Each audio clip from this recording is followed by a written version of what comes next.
नमस्कार, राधे राधे, जय श्री कृष्णा। आज की मेरी कथा है गंगा का पृथ्वी पर अवतरण। अब देखिए, ये नारद जी पूछ रहे हैं नारायण जी से कि नारायण जी हमें बताइए जरा कि ये गंगा जी पृथ्वी पर आई, किस समय आई, कब आई और किस युग में आई और कितने दिनों के लिए, कितने समय तक के लिए आई और किस लिए आई, ये मुझे बताइए कृपा करके। तो नारायण जी कहते हैं कि देखिए, एक राजा थे, उनका नाम था सगर। सूर्यवंशी राजा थे, बड़े प्रतापी थे। उनका नाम सगर था। उनकी 2 रानियां थी। एक रानी से एक पुत्र हुआ और दूसरी रानी की कोई पुत्र नहीं हो रहा था, इसीलिए भगवान शंकर की बहुत तपस्या उपासना से उन्हें एक इतना बड़ा मांस का बस टुकड़ा मिला, जिससे बड़ी हैरान हो गई उनकी दूसरी पत्नी। तो भगवान शंकर की आराधना की तो भगवान एक ब्राह्मण के वेश में आए और उन टुकड़ों का 1000 टुकड़े कर दिया। उन्हीं से राजा की दूसरी पत्नी के 60,000 पुत्र हुए। ये बहुत बलशाली थे और बहुत संख्या में थे। एक बार राजा ने अश्वमेध यज्ञ किया, उसमें इंद्र ने राजा का घोड़ा चुरा लिया। अब राजा का घोड़ा ढूंढने के लिए सारे उनके पुत्र निकल गए। काफी ढूंढा गया, नहीं मिला तो उन्होंने देखा कपिल मुनि के पास, जो तपस्या कर रहे थे। उनके पास वो घोड़ा बंधा था, तो बड़े क्रोधित हो गए, हाथ में तलवार लेके मारने आने लगे। किसने मेरा घोड़ा चुराया, चलो इसे मार देते हैं।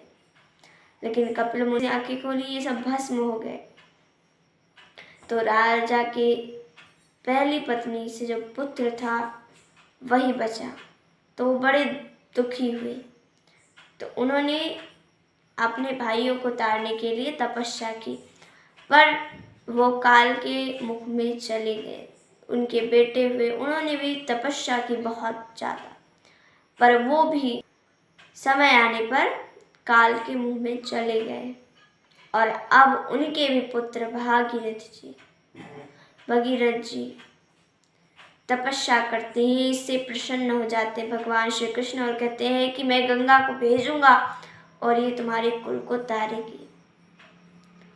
अब गंगा कहती है कि रहने दीजिए भगवान, हम पृथ्वी पर नहीं जाना चाहते।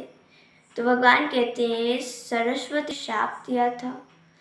तो गंगा जी कहती हैं कि अरे, मैं बिल्कुल पृथ्वी पर आना नहीं चाहती, क्योंकि पृथ्वी पर अगर आ गई तो ये मानव इतने पापी हैं कि अपना पाप ढो डालेंगे। मैं भारी पड़ जाऊंगी, भारी हो जाऊंगी इनके पाप से। फिर उसके बाद मैं आपके पास कैसे आ पाऊंगी जब पाप मेरे ऊपर हो जाएगा। मैं कितने समय तक रहूंगी, कितने काल तक रहूंगी, कृपा करके मुझे बताइए।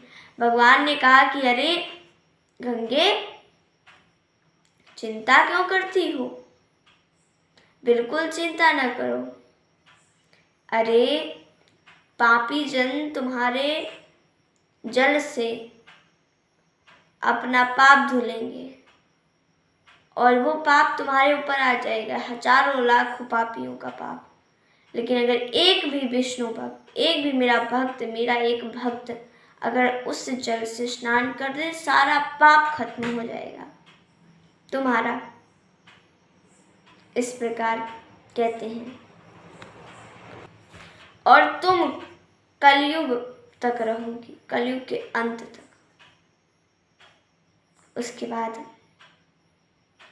काफी कहते हैं तो गंगा जी मान जाती है। ये भी कहते हैं कि तुम्हें अकेला कहाँ रहना है, सागर मेरा दूसरा अवतार है, मैं ही समझो, उसके साथ तुम जा पाओगी वहाँ पर। इस तरह गंगा जी तैयार हो जाती हैं और आती हैं। फिर उसके बाद भगीरथ जी के यहाँ बहती हैं, पूरे भारतवर्ष में बहती हैं और भागीरथ जी के वंशजों को तारती हैं और आज भी सबको तारती चली आई हैं।